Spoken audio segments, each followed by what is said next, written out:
Greetings and salutations, everybody. Hello, welcome to all of you who decided to click on this video and watch me today just rant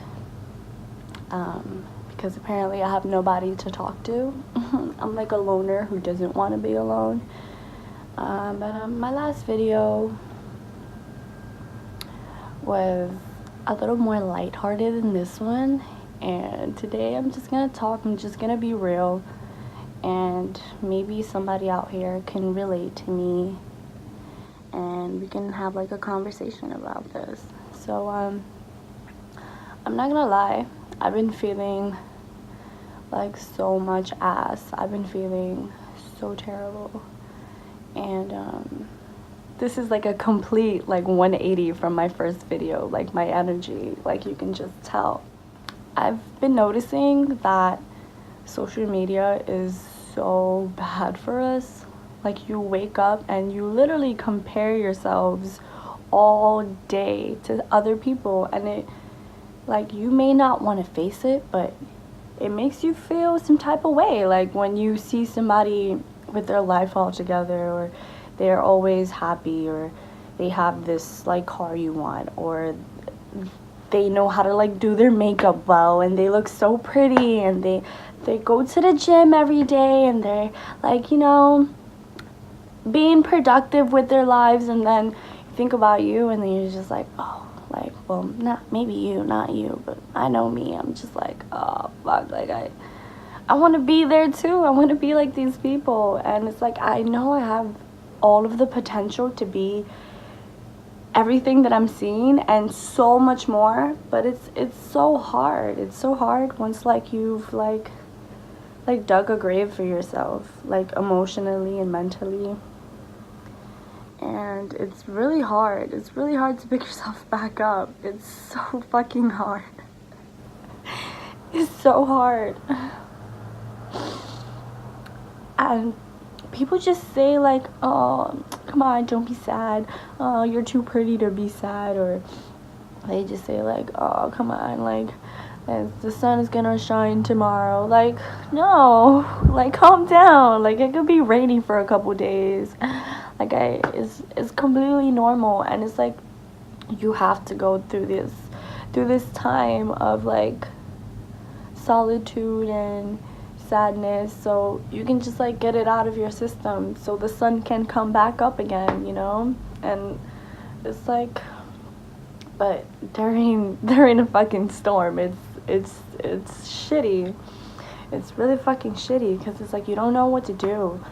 And I feel like I have friends, you know, but it's like I feel like nobody like can directly relate to me, so I'm gonna just like make this video and hope somebody out there relates or something and has something to say, because like I feel extremely suicidal, just so bad.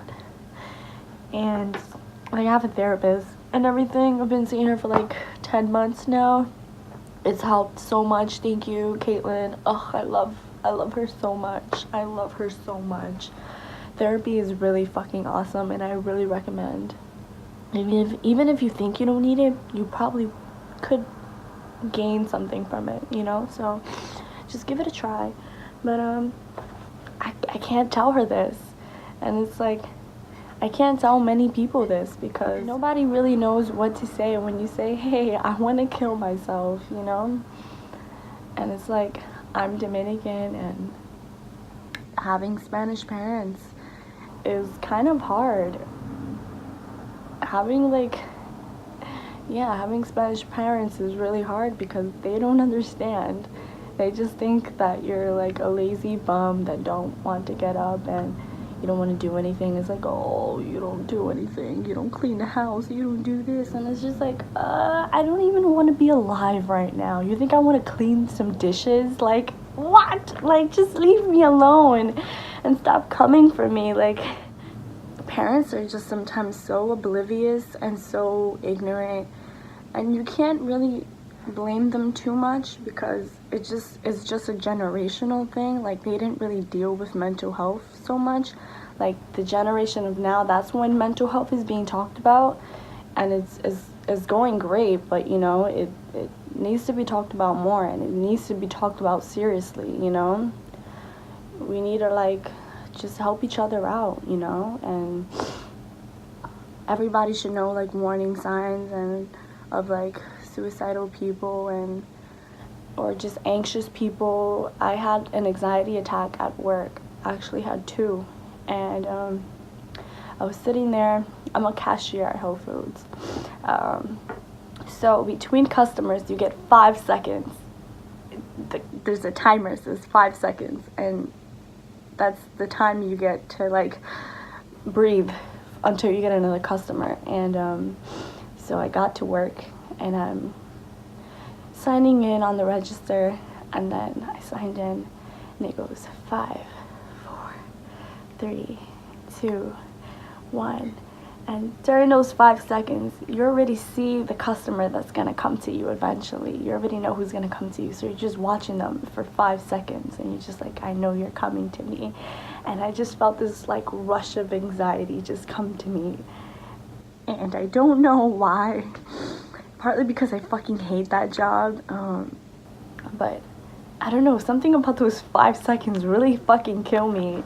I don't know if there's any other cashiers out there that have that same situation or any other Whole Food workers. Do y'all feel me on those 5 seconds? Like, we need 10 or a minute or something.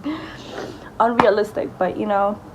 And then it's like the cat hit 1, it's like, oh, register 2, whatever, and then the person comes, and I'm just like, oh, fuck, like I have to, and then they come, and then they have, like, a really shitty attitude. I'm just like, oh, fuck, like, I don't even want to be here, and I'd hate to be the person who, like, absorbs other people's shitty moods, but that's just, like, me. That's just me. I'm like, if you know what an empath is out here, all my empaths out here, I felt you. It's a struggle. An empath, you just like feel other people. Like if I come into a room, like I know the vibe going in the room, like I feel everybody's energy, and I can just like pretty much tell like how you're feeling and everything, and it kind of like it seeps into me, and I like absorb it, and I'm just like, oh crap, I just felt what you were feeling, and that sucks, you know. But that's just something I'm gonna have to learn how to deal with. And anybody have any tips, you know, let your girl know, because I'm struggling, you know. Obviously when I have like anxiety attacks, I kind of just get this thing where like I don't feel like I'm in where I'm in. Let me rephrase that. I don't feel like I'm in that moment. Like I'm in my head, and I'm just watching everything from my head, and it's kind of like a vision, like zzz, and then like zooms out, and I'm just like not here anymore, and I'm just stuck in my head like, oh fuck, like I hate this, I hate myself, I hate all of this, I hate you, and it kind of just gets stuck in my head, and I just started like hyperventilating. I don't know how to say that word. I just started breathing really hard, you know. My chest, I started doing the chest breathing, and I'm like, okay, 5 seconds, breathe for 5 seconds, and then the next customer, and then I'm just like, fuck, shoot, fuck. I'm like, hey, can I go to the bathroom? Go to the bathroom. Bawling, just tears, and it was just non-stop. And I'm in the bathroom, and I called my boyfriend as soon as I got downstairs. I was like, hey, like, I feel really shitty right now, and I just cried on the phone to him. I'm like, shut up, you don't gotta say anything, I just need you in my ear, you know. And I thank him so much for that, and I just needed him in my ear, and I'm there, and I'm just crying, and he's talking. I'm like, oh, shut up. I don't need to hear it, that I'm gonna be okay. Like, just let me cry, you know. Sometimes you just gotta cry, guys. Let it out. That's like how you physically release tension of your body. It's really healthy to cry, you know. You don't have to be embarrassed about it. You're alone, and go to your bathroom, you shower, and just cry for a sec, you know, let that shit out, you know. And I go to my team leader, or whatever his title is, and I talk to him. I'm like, hey, and I'm like hyperventilating, and I'm crying, and I'm trying to like say, hey, I gotta go, I can't do this right now. And I told him I have anxiety. He goes, is anything going on at home? Coming from a dude who obviously doesn't know what anxiety is. So I was like, no, my home is fine, it's cool, I just gotta go. And obviously he didn't understand. He was just looking at me like I was, I don't know, crazy. But aside from the anxiety attacks, I've also been so sensitive to food. It's like I crave chocolate all of the time. And I've been using chocolate and sugar and fucking tiramisu and Instagram to cope with my feelings. And I think we should all be aware that if you're feeling sad, drop your phone. If you're feeling sad, drop your phone. I'm gonna say that one more time. If you're feeling sad, drop your phone. Because I would just feel sad. I'm just like, okay, how do I distract myself from these feelings? And I would get on Instagram and I would just mindlessly scroll for hours. I'm not even lying to you. I would scroll for hours. And I don't even like what I'm looking at. But I'm just there, and it just became a habit. And then I started feeling really bad about myself because I couldn't let go of my phone, because Instagram is designed to like make you addicted to it, and it is working. They doing their job right. Props to fucking Instagram, bro. Props to Instagram. We're all addicted. We're all addicted to Instagram. Go a week without Instagram. Eat your food without taking a picture of it. Hang out with some friends without recording. Yeah, and you're gonna see it's fucking hard.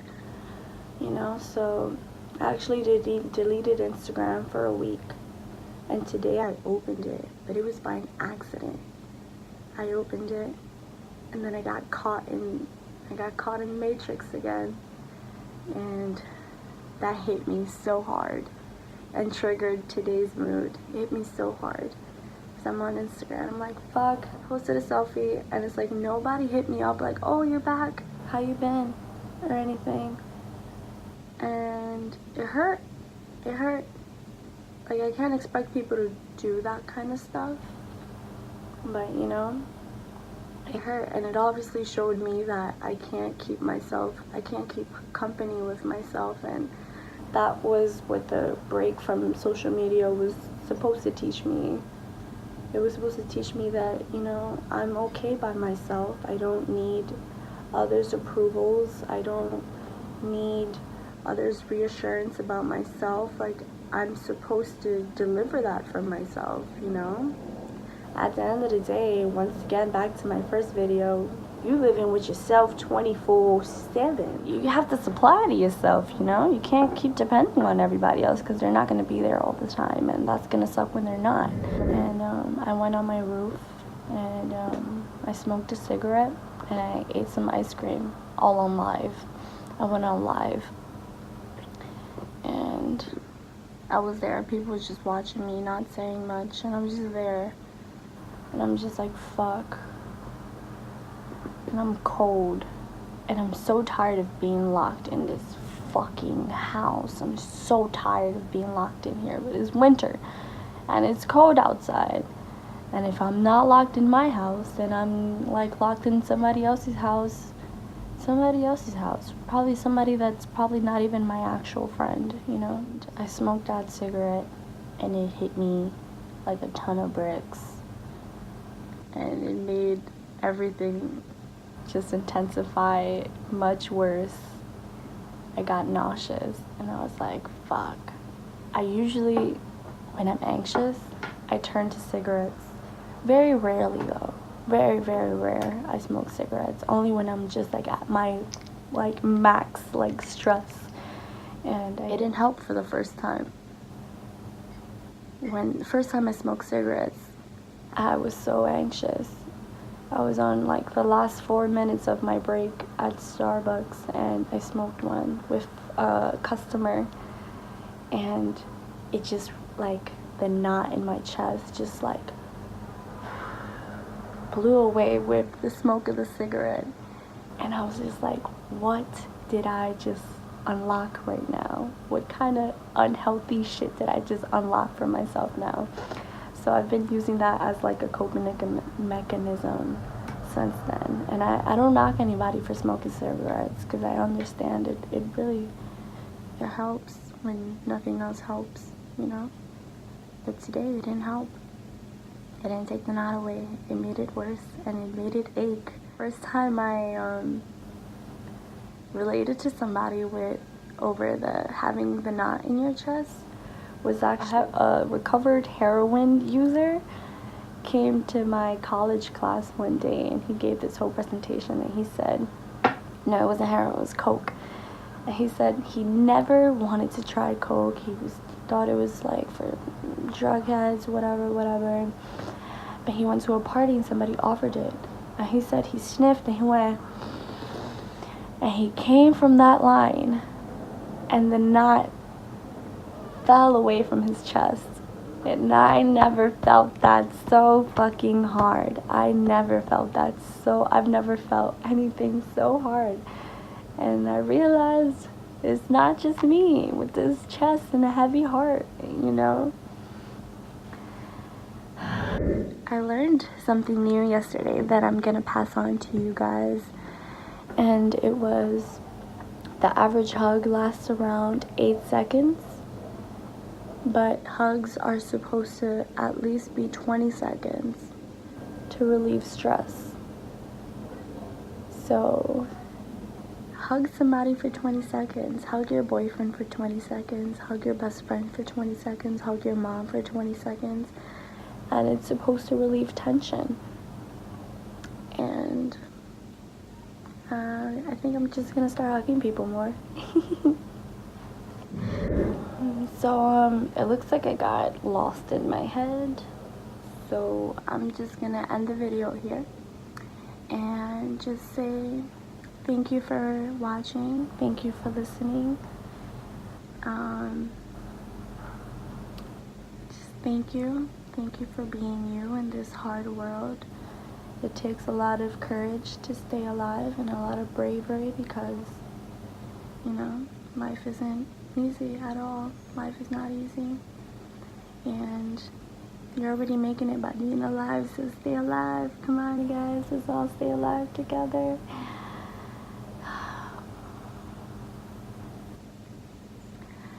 Let's try to stay alive together, but let's all just be here for each other in the meantime.